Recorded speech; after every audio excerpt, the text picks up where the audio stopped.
Hello friends, क्या आपकी preparation UPPSC 712 post of assistant engineer के लिए चल रही है? इन केस अगर आपको ये फील हो रहा है कि आप कैसे प्रिपरेशन करें, तो मैं आपके लिए एक बहुत ही अच्छा पैकेज लेकर आया हूं, एक बहुत अच्छा कोर्स लाया हूं जिसमें आपका इन शॉर्ट, अगर आप एक वर्किंग प्रोफेशनल हैं, अगर आप एक स्टूडेंट हैं जिन्होंने अभी रिसेंटली पास आउट किया है, या इन केस आपको कुछ नहीं समझ में आ रहा कि कैसे इसकी प्रिपरेशन स्ट्रेटेजी रखनी चाहिए, तो मैं आपको बहुत जल्दी एक सॉल्यूशन दे रहा हूं। ये फर्स्ट लेक्चर हम लाए हैं स्ट्रेंथ ऑफ मटेरियल्स का। सो सिविल इंजीनियरिंग के सभी सब्जेक्ट्स हम वन बाय वन डिस्कस करेंगे एंड ये सब कुछ अवेलेबल होगा www.sysplus.com पर, और कुछ लेक्चर्स आप हमारे इस YouTube चैनल पर भी देख सकते हैं। तो सबसे पहले हमारा चैनल जरूर सब्सक्राइब कर लें एंड हम आज के इस लेक्चर में देखेंगे lecture 1 of strength of material. So जैसा कि आप देख सकते हैं, this is going to be the best career opportunity for engineers, जिसमें आपके पास Uttar Pradesh public service commission यानी कि यूपीपीएससी में आपको ये 712 पोस्ट निकली हैं असिस्टेंट इंजीनियर की। So this is the best career opportunity और इसकी आप प्रिपरेशन जरूर आप हमारे साथ बहुत अच्छे तरीके से कर सकते हैं। श्योर शॉट सिलेक्शन हम आपको अचीव कराएंगे अगर आप हमारे सभी लेक्चर्स एक बार देख लेंगे तो। So let's proceed with the first lecture, lecture 1 of strength of materials.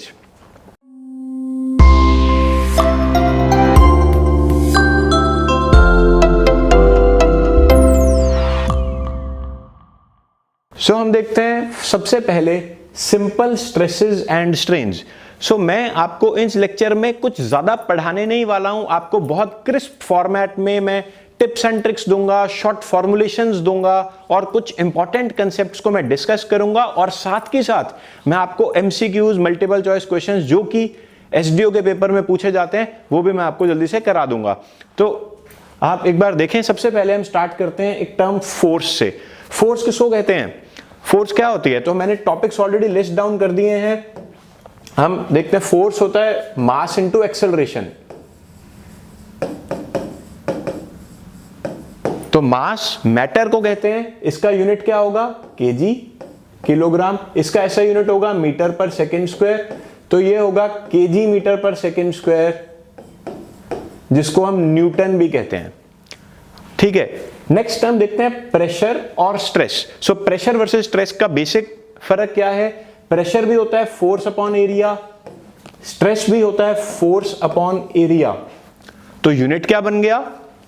ये तो है न्यूटन पर मीटर स्क्वायर बन जाएगा, ये भी न्यूटन पर मीटर स्क्वायर बन जाएगा, और इसके यूनिट को हम कह देंगे पास्कल। ठीक है, अब दोनों का फर्क क्या है? प्रेशर होता है अप्लाइड फोर्स, जो एक्सटर्नली अप्लाई की है, और stress is resistive force, resistive force per unit area, restoring force. This is external force, this is internal force per unit area. Next term हम देखते हैं स्ट्रेन। तो अब ये स्ट्रेन क्या है? स्ट्रेन होता है change in configuration to the original configuration. तो ये कॉन्फ़िगरेशन लेंथ भी हो सकती है, एंगल भी हो सकता है, वॉल्यूम भी हो सकता है। स्ट्रेन 3 तरह के होते हैं। लीनियर स्ट्रेन, तो ये डेल्टा एल बाय एल लिख दिया, यानी कि change in length bye original length, या फिर एंगुलर स्ट्रेन जिसको हम शियर स्ट्रेन भी कहते हैं, या फिर वॉल्यूमेट्रिक स्ट्रेन भी होता है, वो भी अभी जल्दी से देखते हैं। तो स्ट्रेन को डिनोट कैसे करते हैं? एप्सिलॉन से। स्ट्रेन के यूनिट्स कितने होते हैं? डायमेंशनलेस होता है, दिस इज डायमेंशनलेस। तो आपको क्या करना है? Length of the bar given होगी, उसमें डेल्टा एल होगा, तो आपने just delta L divided by L करना। ध्यान रहे यूनिट सेम रहने चाहिए, तो आप स्ट्रेन निकाल देंगे। कभी कभी परसेंटेज स्ट्रेन पूछ लिया जाता है, तो आपने उसको परसेंटेज में कर देना है। हम इसके ऊपर जल्दी से क्वेश्चन देखेंगे।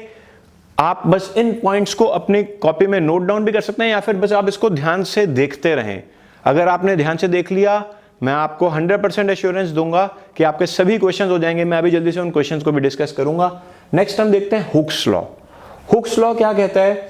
That stress is proportional to strain up to limit of proportionality. So up to limit of proportionality, stress जो कि सिग्मा से डिनोट करते हैं, this is proportional to strain जो कि एप्सिलॉन है। तो इसका मतलब क्या हुआ? That sigma is equal to E epsilon. तो sigma is equal to E epsilon याद रखें। और ये ई क्या है? ई है Young's modulus of elasticity. This is Young's modulus of elasticity. तो एप्सिलॉन के तो यूनिट्स होते नहीं है, डायमेंशनलेस होता है, इसका मतलब ई के यूनिट सिग्मा वाले ही हो जाएंगे। अब ई के ना यूनिट्स में बहुत सारे स्टूडेंट्स कंफ्यूज करते हैं, इसलिए मैं यहां पर बताता हूं। ई के यूनिट्स हो जाएंगे न्यूटन पर मीटर स्क्वायर, या आप सिर्फ पास्कल भी लिख सकते हैं। दूसरी बात, अगर आप न्यूटन पर mm स्क्वायर देखते हैं, ये भी तो यूनिट ही है ई का, ऑल्दो ऐसा यूनिट नहीं है, बट ये mm स्क्वायर का मतलब क्या हुआ, इसको हम ध्यान से देखते हैं। न्यूटन पर mm स्क्वायर का मतलब क्या हुआ? न्यूटन डिवाइडेड कॉन्सेप्ट की stress versus strain curve of mild steel. So mild steel की स्ट्रेस वर्सेस स्ट्रेन कर्व बहुत ही ज्यादा इंपॉर्टेंट है। तो माइल्ड स्टील एक डक्टाइल मटेरियल है और मैं इसका डक्टाइल टेंशन टेस्ट करता हूं, तो मैं कैसे बनाऊंगा इसकी कर्व? तो आप देख सकते हैं, सपोज कि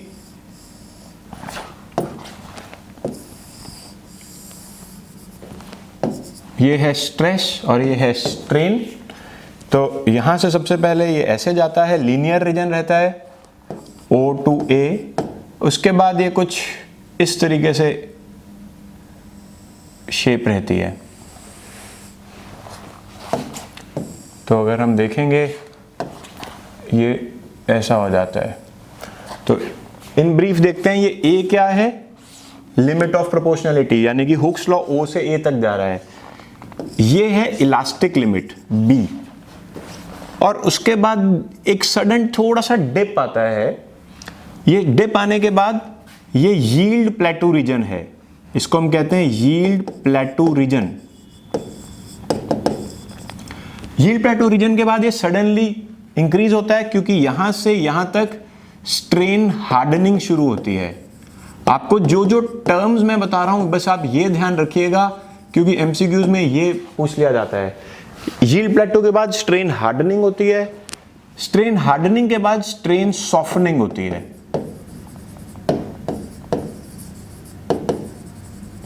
और स्ट्रेन सॉफ्टनिंग हो जाने के बाद अल्टीमेटली यहां पर रप्चर हो जाता है। रप्चर या फ्रैक्चर एक ही बात है।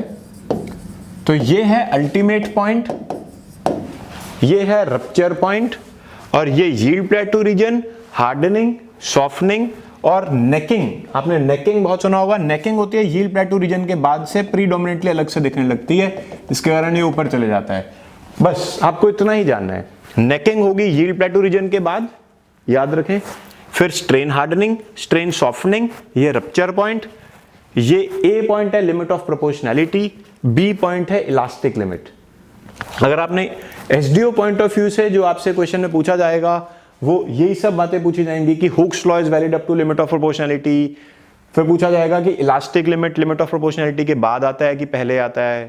फिर थोड़ा सा स्लाइड डिप होता है यहां पर, फिर यील्ड प्लेटू आ जाता है, and so on.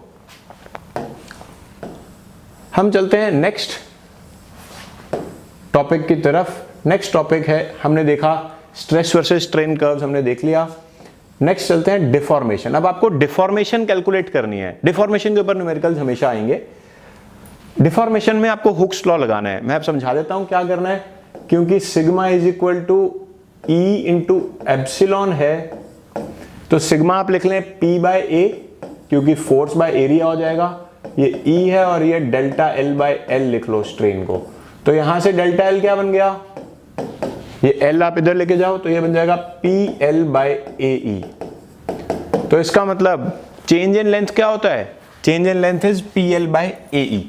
So due to force है P, उसको आप लेंथ से मल्टीप्लाई करें, A और E से डिवाइड करें, तो आपके पास ड्यू टू फोर्स डिफॉर्मेशन आ जाएगी। अभी मैं जल्दी से देखने वाला हूं, इसके ऊपर एक क्वेश्चन दिखाऊंगा, बट उससे पहले आप ड्यू टू सेल्फ वेट भी देख लें। तो मान लो कि आपके पास एक बार है ऐसी, जो कि हैंगिंग बार है। मान लेते हैं कि यहां से आपने हैंग कर दिया, और इसकी लेंथ L है, एरिया A है, यंग्स मॉडुलस E है। तो नेचुरली इस पे CG नीचे लग रहा होगा, CG पर वेट लग रहा होगा नीचे, जिसकी वजह से ये एक्सटेंड होगी। तो इसमें डेल्टा एल कितना आएगा वो आपको मैं रिकमेंड करूंगा याद कर लें। वो जो डेल्टा एल आता है that is equal to small w L square by 2e, where small w is unit weight. ये इसका यूनिट वेट है, जिसको हम डेंसिटी भी बोल सकते हैं, मतलब weight per unit volume of this bar. तो w L square by 2e। तो मान लो एक बार क्वेश्चन आया था एक पेपर में कि एक सीलिंग से दो डिफरेंट तरह की बार अटैच्ड है। एक बहुत पतली सी बार अटैच्ड है जिसका क्रॉस सेक्शन एरिया कम है, और एक काफी थिक बार अटैच्ड है। लेंथ इनका सेम है बट एरिया डिफरेंट है, ई भी सेम है। तो दोनों में से कौन ज्यादा एक्सटेंड करेगा? तो इसका क्वेश्चन था दोनों बराबर एक्सटेंड करेंगे, क्योंकि डेल्टा एल ए पर डिपेंड नहीं करता, delta L cross section area पे डिपेंड ही नहीं करता। दोनों का अगर एल सेम रहता है, डब्ल्यू सेम है, ई सेम है, तो डेल्टा एल भी सेम होने वाला है। तो ये एक्सप्रेशन जरूर याद रखें, W L square by 2e। ये सिंपल स्ट्रेसेस एंड स्ट्रेन्स का बहुत फेमस क्वेश्चन है, अंडर सेल्फ वेट क्या होता है। उसके बाद चलते हैं कॉम्पोजिट बार्स। कॉम्पोजिट बार्स में आपको प्रिंसिपल ऑफ सुपरपोजिशन ध्यान देना चाहिए। तो सपोज कि आपके पास एक इस तरीके से बार है, ये एक कॉम्पोजिट बार है जिसमें कई डिफरेंट तरह के सेक्शंस बने हैं। सपोज इस तरह से यहां तक। अब मान लो कि मैं इनकी लेंथ बना देता हूं, ये L1 लेंथ है, इसकी L2 लेंथ है और इसकी L3 लेंथ है। एंड सपोज कि यहां पर फोर्स P लग रही है और यहां पर भी फोर्स P लग रही है, तो इक्विलिब्रियम में होगा। और इसका एज्यूम कर लो कि ये E1 और A1 एरिया है, इसका E2 यंग्स मॉडुलस है और A2 एरिया है, इसका E3 यंग्स मॉडुलस है और A3 एरिया है। तो आपको क्या करना है? आपको total delta L find out करना है। Delta L will be the sum of delta L1 plus delta L2 plus delta L3। और डेल्टा L1 कितना होगा? वो होगा जो हमने ऊपर किया है, PL बाय AE। तो फोर्स तो तीनों में से सेम ही जाएगी, P, तो ये हो जाएगा PL1 by A1 E1 plus PL2 by A2 E2 plus PL3 by A3 E3। तो इस तरीके से आप टोटल डेल्टा L निकाल सकते हैं। आपको जस्ट क्या करना है, इसको हम कहते हैं प्रिंसिपल ऑफ सुपरपोजिशन, कि तीनों का डेल्टा L हमने जस्ट सम अप कर दिया, ऐड कर दिया। नेक्स्ट मैं आपको यहां पर एक और केस कराता हूं कि टेपर्ड बार में क्या होता है। तो सपोज आपके पास कुछ इस तरह से टेपर्ड बार है, ये एक एरिया है और ये ग्रेजुअली इंक्रीज कर रहा है यहां पर एरिया। अब सपोज यहां पर आपने फोर्स लगाई P और यहां पर भी आपने फोर्स लगाई P। इसका टोटल लेंथ L है और इसका डायमीटर एज्यूम कर लो कि ये D1 है, यहां पर डायमीटर D2 है और E यंग्स मॉडुलस है। तो आप क्या करेंगे, इसमें डेल्टा L कैसे निकालोगे? आपको कुछ भी करने की जरूरत नहीं है, ये बहुत स्टैंडर्ड क्वेश्चन है जो कि बहुत बार पूछा जाता है। आपको क्रैम नहीं करना फॉर्मूला, ये आप जानते हैं कि डेल्टा L क्या होता है, PL बाय AE, वो यहां पर लगेगा। और P सेम है, L और E तो सेम है। What about A? क्योंकि एक अगर मान लो कि ये सिलेंडर होता तो एरिया क्या लिखते हैं आप? एरिया लिखते पाई डी स्क्वायर बाय 4, यही लिखते हैं ना, area pi D square by 4 लिखते हैं। अब यहां पर D चेंज है, तो D स्क्वायर की जगह आप जस्ट D1 D2 लिख लो। इसका मतलब ये बन जाएगा पाई D1 D2 बाय 4। तो बस अब आप इस वैल्यू को यहां पर पुट करें और डेल्टा L मिल जाएगा। तो डेल्टा L इसके लिए क्या बन गया, आप देख सकते हैं, PL divided by pi D1 D2 E और 4 ऊपर आ जाएगा। तो यहां से D हमें डेल्टा L मिल जाएगा। तो ये केस भी जरूर आप याद रखें। जस्ट आपको ये एक्सप्रेशन डायरेक्टली याद नहीं रखना, आपने एरिया को पाई D1 D2 बाय 4 लिख देना है। इसको हम हालांकि डिराइव कर सकते हैं, बट वो मैं डेरिवेशंस बिल्कुल नहीं यहाँ पर कर रहा हूँ। मैं यहाँ पर सिर्फ आपको शॉर्ट, बहुत ही क्रिस्प मैनर में आपको डायरेक्टली कुछ important points, tips and tricks दे रहा हूँ अगर आपने इन सबको देख लिया तो आप डेफिनेटली कर पाएंगे। तो सो नेक्स्ट टॉपिक हम देखते हैं, सिंपल स्ट्रेसेस एंड स्ट्रेन्स पढ़ लेने के बाद नेक्स्ट चैप्टर है इलास्टिक कांस्टेंट्स। इलास्टिक कांस्टेंट्स के ऊपर भी काफी क्वेश्चंस पूछते हैं। तो let's start with lateral strain. Lateral strain होता है लॉन्गिट्यूडनल स्ट्रेन के परपेंडिकुलर। जैसे आप किसी बार को अगर आप टेंशन में एक्सटेंड कर रहे हैं तो उसके लेटरल डायमेंशन रिड्यूस हो जाएगी। अगर आप एक बार को कंप्रेस कर रहे हो तो वो लेटरल डायमेंशन से थिक हो जाएगा। So lateral strain is always opposite to the sense of longitudinal strain. तो जैसे ये है, अगर आपने इसको यहां से ऐसे किया तो ये यहां से कंप्रेस हो जाएगा। So this is negative. तो यहां पर पॉइजन नाम के साइंटिस्ट ने एक बहुत इंपॉर्टेंट हमें एम्पेरिकल रिलेशनशिप दिया, पॉइजन रेशियो न्यू, या जिसको हम 1/m से भी डिनोट करते हैं। पॉइजन ने कहा that nu is equal to lateral strain to longitudinal strain. तो सपोज कि कोई भी आपके पास एक बार है, आप उसका लॉन्गिट्यूडनल स्ट्रेन निकालें और जो लेटरल स्ट्रेन होगा उसको आप न्यू से मल्टीप्लाई कर दें और इसके आगे नेगेटिव साइन लगा दिया जाता है। नेगेटिव साइन इससे लगाते हैं ताकि न्यू एक पॉजिटिव नंबर बना रहे। अगर मान लेते हैं लॉन्गिट्यूडनल स्ट्रेन टेंशन में है तो पॉजिटिव होगा, तो लेटरल स्ट्रेन नेगेटिव हो जाएगा, तो नेगेटिव नेगेटिव पॉजिटिव होगा। सो इसलिए nu is always defined like this. So इसका मैं आपको एक करके दिखाता हूं। सपोज ये आपके पास बार है जिस पर आपने P फोर्स लगाई और इसका क्रॉस सेक्शनल एरिया A है और यंग्स मॉडुलस E है, and let's say Poisson's ratio nu है। तो आप क्या इसका लॉन्गिट्यूडनल स्ट्रेन बता सकते हैं? लॉन्गिट्यूडनल स्ट्रेन हम किसके बराबर करेंगे? डेल्टा L बाय L के बराबर। तो क्योंकि आप इसको ऐसे ओपन अप कर रहे हैं तो डेल्टा L बाय L हो जाएगा, और ये किसके डेल्टा L होता है किसके बराबर है? PL by AE divided by L, मतलब ये बन गया P बाय AE। फिर हम बात करते हैं एप्सिलॉन लेटरल। अब एप्सिलॉन लेटरल निकालने के लिए आपको पॉइजन्स रेशियो का यूज करना पड़ेगा। हमने देखा था एप्सिलॉन लेटरल क्या होता है, this is equal to nu into longitudinal strain. तो हम यहां से माइनस रहेगा, न्यू इनटू लॉन्गिट्यूडनल स्ट्रेन करेंगे। तो जब मैं इसको न्यू इनटू लॉन्गिट्यूडनल स्ट्रेन करता हूं, minus nu P by AE, this is epsilon lateral. और एप्सिलॉन लेटरल है क्या? तो हम उस डायग्राम में अगर देखें लेटरल स्ट्रेन, तो यहां पर अगर ये टोटल है L, मान लेते हैं ये है H, सपोज ये हाइट को मैं H कह देता हूं, इसको H कह देते हैं। तो इसमें डिक्रीमेंट आएगा क्योंकि आप इसमें एक्सटेंशन होगी तो ये कॉन्ट्रैक्ट करेगी। सो इसका मतलब epsilon lateral will be equal to delta H by H, ये होगा।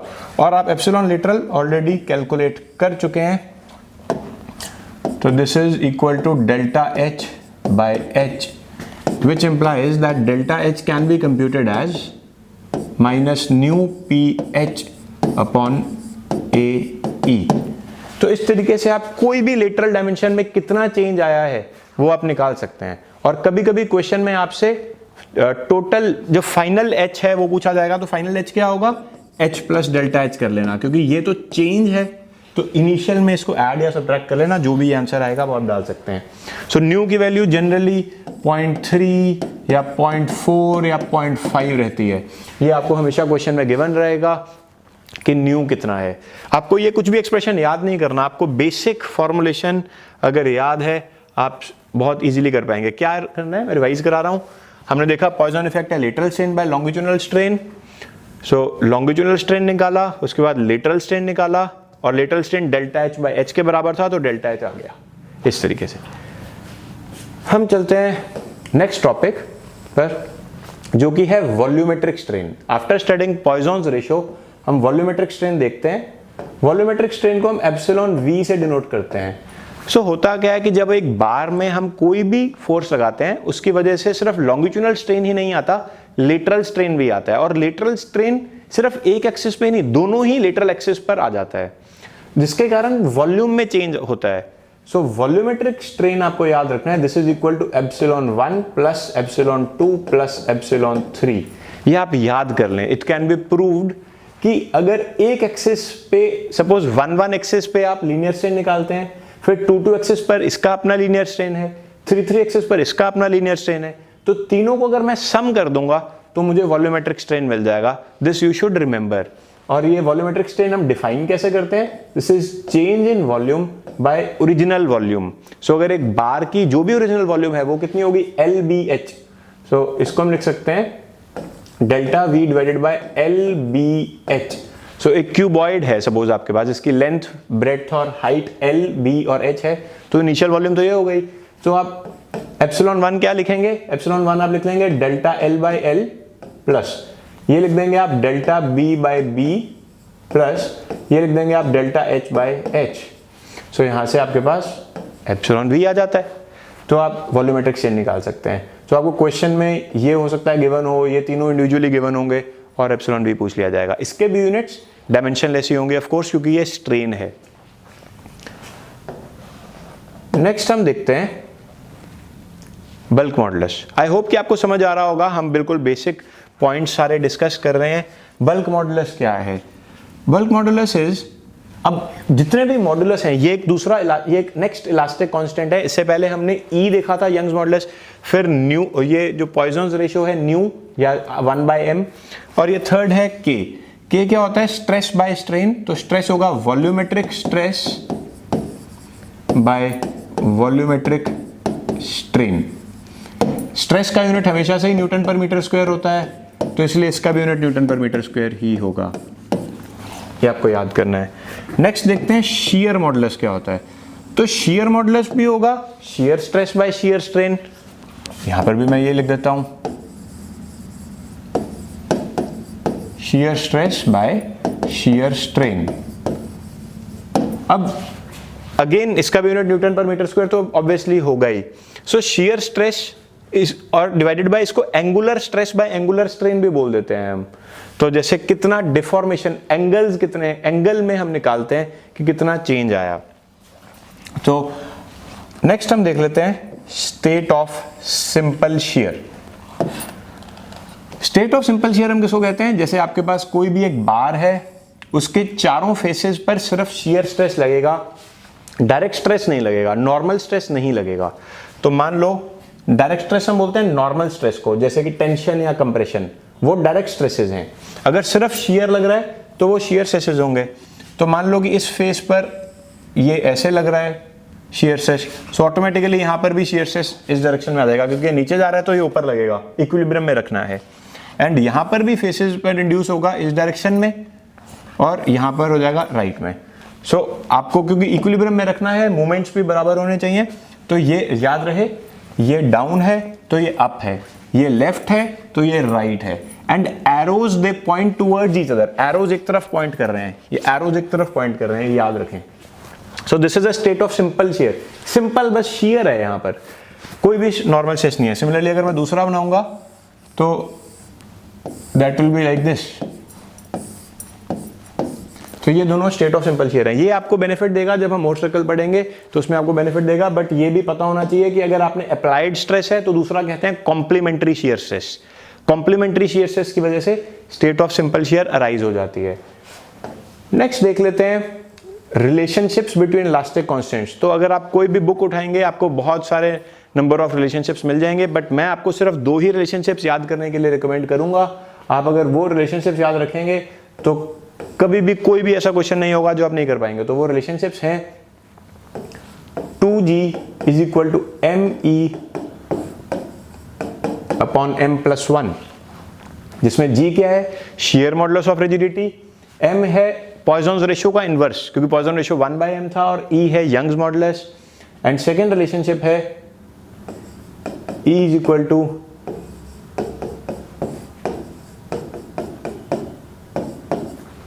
सो इस तरीके से हमने 2 रिलेशनशिप्स देखे।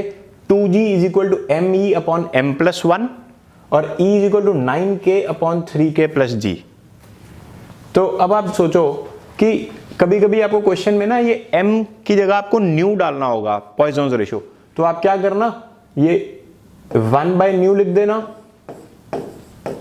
डिवाइडेड बाय 1/ν प्लस 1 लिख देना, तो ये बन जाएगा, ये नीचे न्यू ऊपर आएगा, सो न्यू ई, सॉरी ये ऊपर नहीं आएगा, ये न्यू के साथ तो न्यू कैंसिल ही हो जाएगा, so this will be E upon 1 plus nu. So 2g is equal to E upon 1 plus nu भी हो जाता है, बट वो आप अपने याद कर सकते हैं, 2g याद करें, me अपॉन m प्लस 1 और e है 9k upon 3k plus g, ठीक है, 9k g upon 3k plus g है, ये 9k g upon 3k plus g, ठीक है। तो इस तरीके से आप ये रिलेशनशिप्स याद करें। अब हम जल्दी से देख लेते हैं इसके क्वेश्चंस, बहुत आपको इजीली इसके क्वेश्चन समझ में लग जाएंगे। So let's have a look. तो हम देखते हैं कुछ क्वेश्चंस जो कि एसडीओ के लिए बहुत ज़्यादा इंपॉर्टेंट है, आपकी वैकेंसी के लिए। The dimension of strain is, so strain की dimension dimensionless. Simple question, find the strain of a brass rod of length 250 mm which is subjected to a tensile load of 50 kN when the extension of rod is equal to 0.3 mm। तो देखें यहाँ पर ये 50 kN का कोई भी benefit नहीं है, ये जस्ट एब्सर्ड वैल्यू है। हमें एक्सटेंशन गिवन है, डेल्टा एल हमें गिवन है, डिवाइडेड बाय एल करेंगे तो एप्सिलॉन मिल जाएगा, यानी कि 0.3 mm डिवाइडेड बाय 250 mm, ये जब करेंगे तो मेरे पास आंसर आ जाएगा 0.0012। इसका मतलब ऑप्शन बी करेक्ट हो जाएगी यहां पर। नेक्स्ट देखते हैं,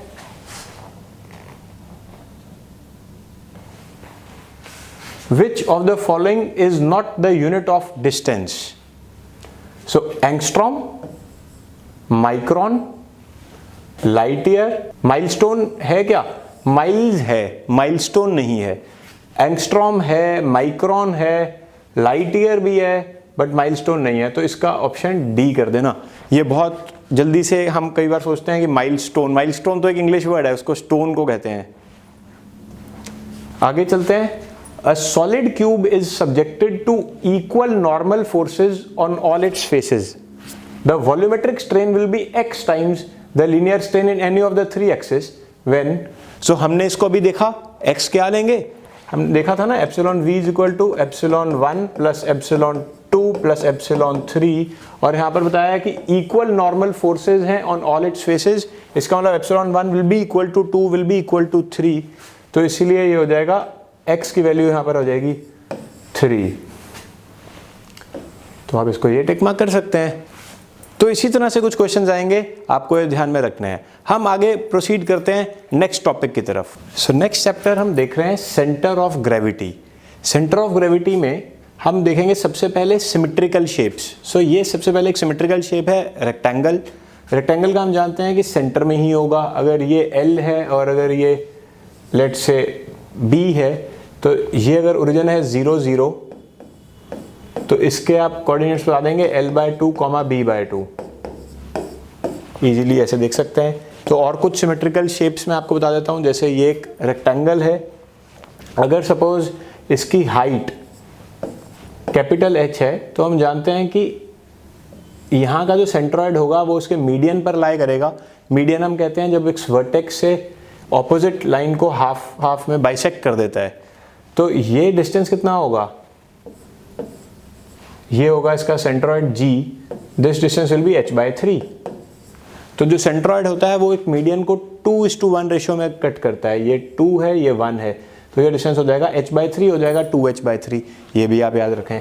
फिर सर्कल का हम जानते हैं कि वो सेंटर पर ही होता है, रेडियस r पर। नेक्स्ट देखते हैं ट्रेपीजियम। ये ट्रेपीजियम का भी आप याद रखें।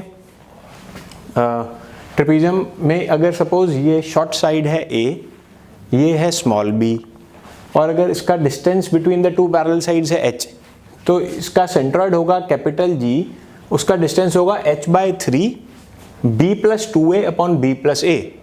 तो b है बड़ी वाली साइड और ये है छोटी वाली side, so b plus twice of small side divided by b+a, sum of parallel sides. तो आपको ये याद अगर रख लेंगे तो अच्छा रहेगा, क्योंकि कई बार एसडीओ में हो सकता है कि आपका जो पेपर है उसमें ये क्वेश्चन आ जाए डायरेक्टली। फिर चलते हैं यहाँ पर, ये एक है सेमी सर्कल। सेमी सर्कल में आप देख सकते हो कि अगर रेडियस r है तो इसका सेंट्रॉइड कहाँ पर होगा, यहाँ पर, and this distance will be 4r/3π। So suppose radius is r, 4r/3π। याद कर लो मेरे साथ, इसको याद करो, क्या है ये, सेमी सर्कल है r and this is 4r/3π। आगे चलते हैं। अभी तक थी ये 2 डायमेंशनल फिगर्स, अब बात करता हूँ 3 डायमेंशनल फिगर की।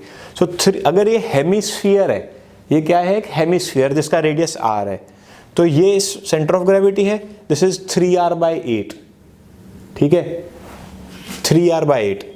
या इसमें कंफ्यूज मत करना, जो सेमी सर्कल है और हेमिस्फीयर है, हेमिस्फीयर में 3r/8 और यहाँ पर 4r/3π, ये 4r/3π है, आप देख सकते हो। फिर आगे चलता हूँ, ये है राइट सर्कुलर कोन।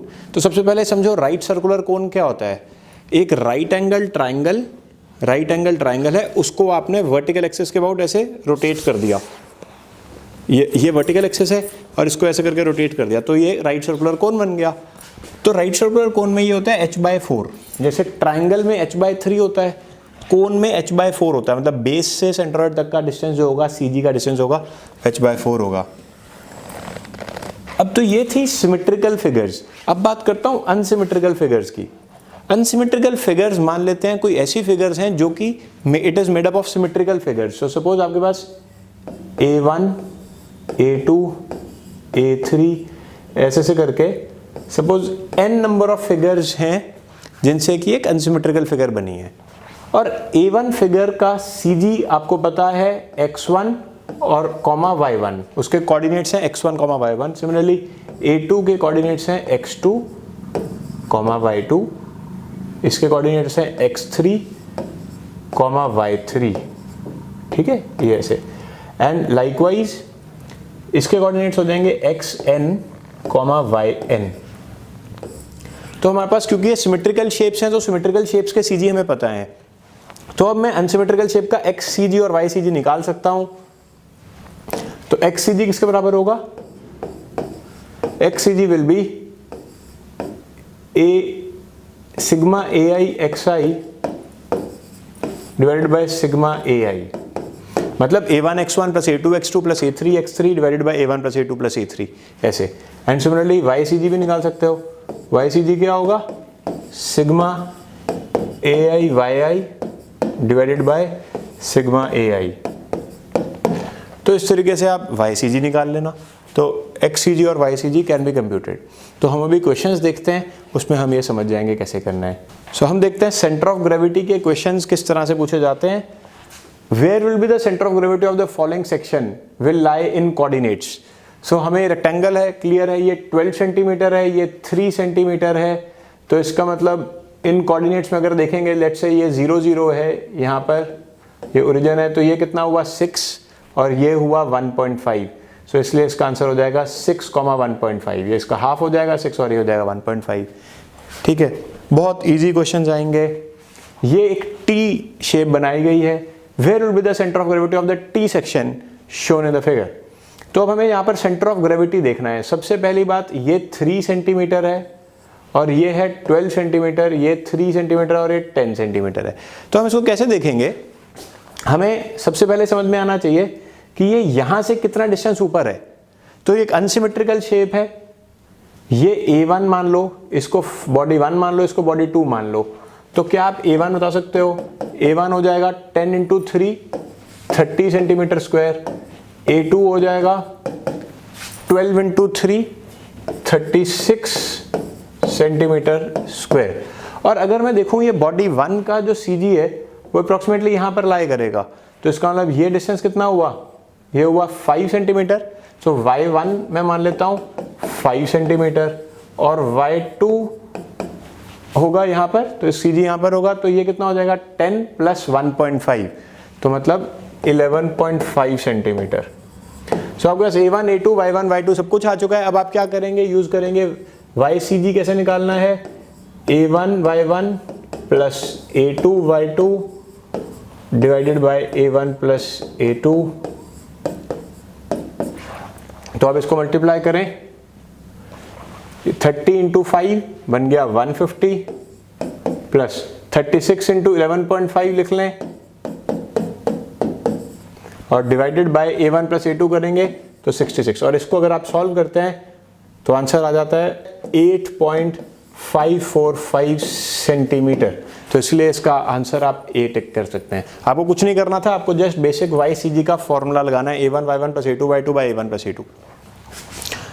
आगे देखते हैं एक और क्वेश्चन CG निकालने का, where will be the centre of gravity of L section.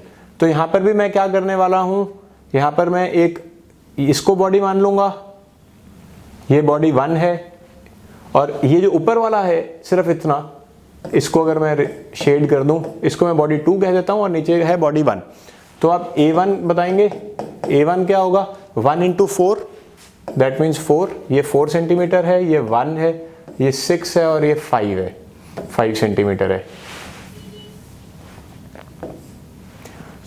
आप A1 अगर देखेंगे ये हो जाएगा 4 मल्टीप्लाइड बाय 1 4, और A2 कितना होगा, ये 1 इसमें से कैंसिल हो गया तो ये बच गया 5 सेंटीमीटर, ठीक है ना। ये टोटल 6 सेंटीमीटर था, उसमें से एक बच गया, तो 5 इंटू 2 यानी कि 10 सेंटीमीटर स्क्वायर हो गया। और उसके बाद अगर मैं इसका पहले x1 और y1 देख लेते हैं। तो सपोज मैं x1 की बात करता हूँ, मतलब यहाँ से अगर ये ओरिजिन है 0,0, तो इसका CG अप्रोक्सीमेटली यहाँ पर होगा, यानी कि 2 सेंटीमीटर। सो x1 y1 क्या हो जाएंगे 2 सेंटीमीटर कॉमा, और y1 होगा 0.5, और x2 y2 क्या होगा, ये 2 सेंटीमीटर है तो इसका CG होगा यहाँ पर, तो ये 1 सेंटीमीटर होगा, और y2 कितना होगा, ये टोटल 6 सेंटीमीटर है तो उसका आधा 3 सेंटीमीटर। सो आपके पास x1 y1 और x2 y2 दोनों आ चुका है। अब आप xCG निकाल सकते हैं इजीली। xCG कैसे निकालेंगे, A1 x1 plus A2 x2, so A1 x1 4 into 2 plus A2 x2 10 into 1 divided by A1 plus A2, यानी कि बन गया 14। तो ये कितना आ गया 8 प्लस 10, दैट मीन्स 18 बाय 14, यानी कि 9 बाय 7। सो अगर आप इसको करेंगे तो 1.20 हो गया, 260 हो गया 8। सो ये 1.28 सेंटीमीटर आ जाता है। तो यहाँ से हमें पता लग जाता है option A will be correct. हमें YCG निकालने की जरूरत ही नहीं, हम डायरेक्टली कर सकते हैं। अगर हमें फिर भी YCG निकालना होता तो मैं A1 Y1 plus A2 Y2 करके कर सकता था इसको कंप्यूट। तो यहाँ पर हम देखते हैं what will be the centre of gravity of this type of figure. तो आप देख सकते हैं ये एक रेक्टेंगल है, ये एक स्क्वायर है 10 बाय 10 का, तो इसको बॉडी 1 कह देता हूँ, इसको बॉडी 2 कह देता हूँ। तो ओरिजिन फिर से इसको 0 0 ले लेते हैं कंसीडर। तो ये होगा A1 हो जाएगा 100 सेंटीमीटर स्क्वायर, A2 होगा half into base into height, यानी कि हाफ इंटू 10, ये हो गया 25 सेंटीमीटर स्क्वायर हो जाएगा ये। एंड अगर मैं इसका x1 y1 देखूं तो हाफ होगा x1 y1 विल बी 5,5, और x2 y2 कितना होगा, x2 हो जाएगा, जब मैं यहां से निकालूंगा तो ये टोटल है 10 सेंटीमीटर। सो 10 बाय 3 करूंगा। हम ये बात जानते हैं ना कि जैसे अगर एक ये राइट एंगल ट्राइंगल है, अगर ये A है ये B है, तो अगर आप यहां से देखोगे तो ये A बाय 3 पर होता है। तो सिमिलरली अगर आप यहां से देख रहे हैं तो यहां से ये A बाय 3 होगा, तो x2 will be 10 bye 3 comma, और अगर मैं ये डिस्टेंस देखूंगा तो ये हो जाएगा 5 बाय 3। तो 5 बाय 3 तो होगा इतना, 5 बाय 3 में आप 10 भी ऐड कर दें, सो 5 बाय 3 प्लस 10, तो आपके पास x2 y2 आ गया। मतलब इसको आप अप्रोक्सीमेटली 3.33 लिख सकते हैं, और इसको अगर आप देखेंगे तो ये हो जाएगा 1.67, सो मतलब 11.67 हो गया। सो अब आपके पास x1 y1 और x2 y2 दोनों आ चुका है। अब आपको क्या करना है, सिंपली xCG ही निकाल लो। सिर्फ xCG निकलेगा A1 x1 plus A2 x2 divided by A1 plus A2। So A1 into x1, so 100 into 5 500 plus 25 into 10 by 3, so 25 into 10 by 3 यानी कि 250 by 3 divided by A1 plus A2 which is 125। तो आप इसको solve करें, आप इसको जल्दी से करके देखें। 500 प्लस 250 बाई 3 डिवाइडेड बाय 125 जब आप करते हैं तो इसका आंसर आ जाता है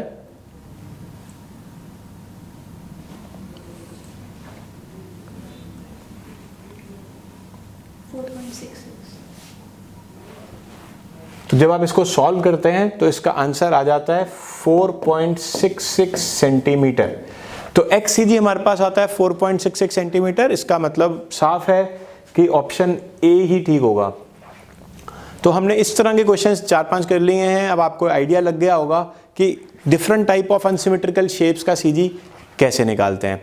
अब हम आगे प्रोसीड करते हैं मोमेंट ऑफ इनर्शिया की तरफ कि मोमेंट ऑफ इनर्शिया आपको सबसे पहले मैं सिखा देता हूं कैसे निकालते हैं, उसके बाद हम उसके भी क्वेश्चंस देखेंगे। नेक्स्ट देखते हैं मोमेंट ऑफ इनर्शिया। तो हम बात कर रहे हैं एरिया मोमेंट ऑफ इनर्शिया की। अब एरिया मोमेंट ऑफ इनर्शिया के यूनिट्स क्या होते हैं? एरिया मोमेंट ऑफ इनर्शिया के यूनिट्स होंगे m⁴। ये आपको ध्यान होगा AK²। ऐसे ही होता है ना, I = AK²। इसमें K क्या होता है? This is radius of gyration. तो अगर आपसे कोई रेडियस ऑफ गायरेशन पूछ ले किसी भी एक्सिस के अबाउट, तो आप उसको क्या करेंगे? K निकाल देंगे आप I / A का अंडर द रूट। तो उससे आपको K मिल जाएगा, रेडियस ऑफ गायरेशन मिल जाएगा I / A का अंडर रूट करके। तो सबसे पहले आप ध्यान रखें कि I जो होता है वो मोमेंट ऑफ इनर्शिया एक एक्सिस स्पेसिफिक टर्म है। हर एक्सिस के अबाउट I चेंज होता जाएगा। तो मैं सबसे पहले बात कर लेता हूं एक रेक्टेंगल की। रेक्टेंगल का हम कैसे करते हैं? सपोज ये है B और ये है D। अब मैं बात करता हूं इस एक्सिस की, ये है 1 1 एक्सिस। सो I11 कितना हो जाएगा? I11 और सिमिलरली I22 जो मैं निकाल रहा हूँ ये है 22। तो I11 और I22 मैं बता सकता हूँ इजीली, तो आपको याद करा रहा हूँ I11 होगा। अब देखें जब आप 1 1 निकाल रहे हैं तो 1 1 में कौन सी डायमेंशन कट कर रही है? D कट कर रही है ना, तो उसका क्यूब करना है। तो I11 इज BD³/12। सिमिलरली जब आप इस एक्सिस को देखेंगे, अब ये वाली एक्सिस कौन सी डायमेंशन को काट रही है? इस डायमेंशन को कट कर रही है। तो अब इसका क्यूब करो। सो I22 हो जाएगा DB³/12। इस तरीके से समझ गए? दोबारा बता देता हूं, ये 1 1 एक्सिस इसको कट कर रही है तो D³ गया BD³/12। ये 2 2 एक्सिस इसको कट कर रही है तो ये DB³/12 हो जाएगा। ठीक है, फिर आगे चलते हैं सर्कल पे। अब सर्कल का मान लो कि डायमीटर है कैपिटल D।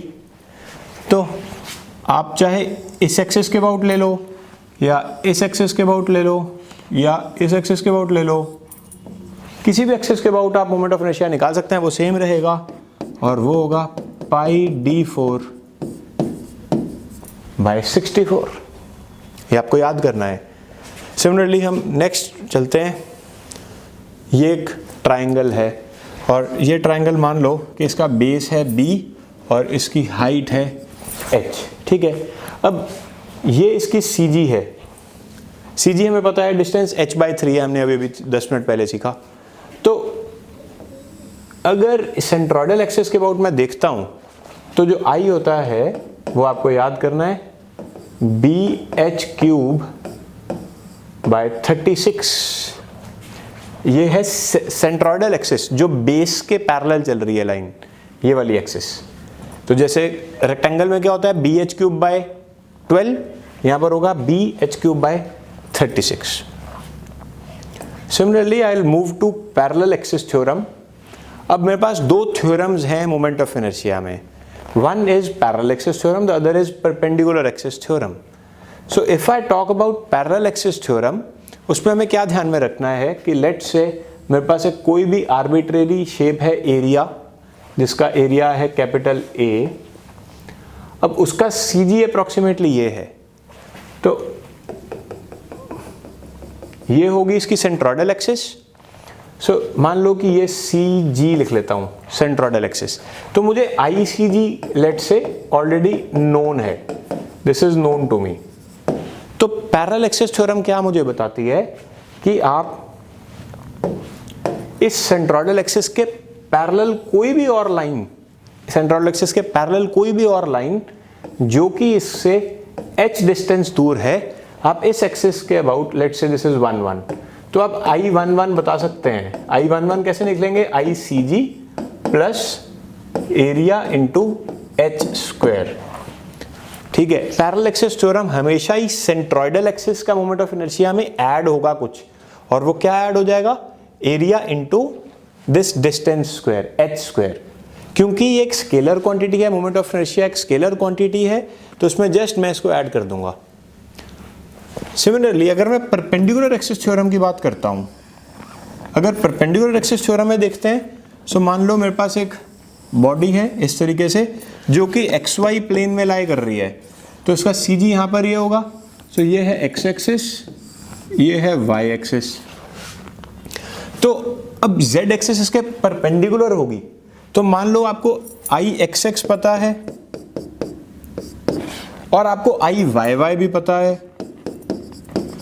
तो आप यहां से क्या बता सकते हो कि IXX plus IYY is equal to IZZ।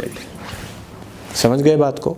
हमने क्या किया, परपेंडिकुलर एक्सिस थ्योरम में जिस प्लेन में ये लैमिना पड़ा है, जिस प्लेन में ये फिगर है, उस प्लेन की दोनों सेंट्रोइडल एक्सिस का सम कर कर थर्ड में कर दें, तो IZZ is just equal to IXX plus IYY, and this is what perpendicular axis theorem says. तो ये दोनों थ्योरम्स आपको याद रखनी है, और जो मैंने अभी ऊपर फॉर्मूले डिस्कस किए हैं स्टैंडर्ड शेप्स के, वो भी आपको ध्यान में रखने हैं। तो अभी मैं अब आपको दिखाता हूँ इसके क्वेश्चन, तो डिस्कस करते हैं। तो अब हम देखते हैं मोमेंट ऑफ इनर्शिया के दो बहुत सिंपल क्वेश्चंस, जिससे आपको पता लग जाएगा कैसे क्वेश्चन आते हैं। What will be the moment of inertia of the given triangle about the base. So हमें पता है कि अगर एक ट्राइंगल है, उसका सेंट्रोइडल एक्सिस के अबाउट, CG के अबाउट कितना होता है? सपोज ये B है, ये H है, तो ICG हम जानते हैं दिस इज BH³/36। और अगर मैं अबाउट द बेस देखता हूं ना, अबाउट द बेस अगर निकालना है तो ये डिस्टेंस है h/3, तो आप इसमें पैरेलल एक्सिस थ्योरम लगाएं, I अबाउट बेस कितना हो जाएगा? That will be BH³/36 plus area into distance square h/3 का होल स्क्वायर, और ये एरिया आप डाल दें BH/2, तो ये आ जाता है BH³/12। कुछ याद आया इस फॉर्मूला से? ये वही फॉर्मूला है जो रेक्टेंगल के लिए है। तो रेक्टेंगल का जो सेंट्रोइडल एक्सिस का एक्सप्रेशन होता है, वही सेम एक्सप्रेशन ट्राइंगल के बेस के अबाउट होता है। तो आप BH³/12 इसको भी याद कर सकते हैं। इसमें जस्ट अब आप पुट कर दें वैल्यूज, और I मिल जाएगा, B है 4 और हाइट भी है 4, तो 4 × 4³/12, तो आप इसको, ये 3 हो गया, ये बना 64/3 which is equal to 21.33। So option B is correct. आप समझ गए? कंसेप्ट को समझ लें आप जल्दी से। बहुत वन लाइनर क्वेश्चन आते हैं, और आपका जो पेपर है उसमें भी ऐसे ही क्वेश्चन आने वाले हैं, बहुत सिंपल से क्वेश्चन आएंगे। अगला देखते हैं, What will be the difference between moment of inertia of two triangle sections? In first, moment of inertia is taken about its base, and in second, moment of inertia is taken about its centroid. तो इसी बात को हमने भी discuss किया। तो triangle का बहुत आता है। ट्राइंगल में हमने देखा कि अगर CG के अबाउट देखता हूं तो वो होता है BH³/36, और अगर मैं बेस के अबाउट देखता हूं तो वो होता है BH³/12। तो डिफरेंस क्या होगा? डिफरेंस हो जाएगा BH³ कॉमन ले लें, 1/12 minus 1/36, and this comes out to be, ये हो जाएगा 36, तो 2/36 हो गया ना। ये हम सॉल्व करते हैं तो ये बन गया BH³/18। सो इसलिए इसका आंसर आप सीधा ऑप्शन B कर सकते हैं। तो इसी तरह के छोटे छोटे से क्वेश्चंस आते रहेंगे। सो इसके साथ ही मैं इस पर्टिकुलर पार्ट, इस पर्टिकुलर लेक्चर को, स्ट्रेंथ ऑफ रिजल्ट्स को कंक्लूड करता हूं, जिसमें हमने कई बेसिक टाइप्स ऑफ टॉपिक्स को देखा, starting with simple stresses and strains, then elastic constants जिसमें हमने पॉइजन रेशियो को देखा, उसके बाद हमने सेंटर ऑफ ग्रेविटी और मोमेंट ऑफ इनर्शिया को भी कवर किया। साथ के साथ हमने नियर अबाउट 10 क्वेश्चंस भी इसमें प्रैक्टिस किए, और इस क्वेश्चंस के साथ साथ आप हमारे इस चैनल पर और CIZplus.com CIZplus.com पर भी जो प्रीवियस ईयर क्वेश्चंस हैं उनको भी एक्सेस कर सकते हैं। UPPSC का पेपर जो इतनी ज़्यादा वैकेंसीज निकली हैं, 712 वैकेंसीज हैं, जिसका पेपर अभी 7 जून को है, उसके लिए आपके प्रिपरेशन में हम पूरा सहयोग देंगे। आप हमारे इन वीडियो लेक्चर्स को लाइक करें, शेयर करें, सब्सक्राइब करें हमारे इस चैनल को। डेफिनेटली आपका जो भी टारगेट है, जो असिस्टेंट इंजीनियर बनने का टारगेट है, बहुत सारे स्टूडेंट्स का टारगेट PWD में सिलेक्ट होना है, वो हम डेफिनेटली आपको अचीव करवाएंगे। आप हमारे साथ बने रहें। CIZplus.com पर भी जाकर हमें साइन अप करें और कमेंट करना मत भूलें, क्योंकि ये वीडियो YouTube पर डल रही है। इस वीडियो को YouTube पर आप ज़रूर कमेंट करें और बताएं कि आपको ये वीडियो कैसी लगी और हम और कौन कौन सी वीडियोज़, कौन कौन से टॉपिक्स पर बनाएं। So thank you very much for watching. All the best.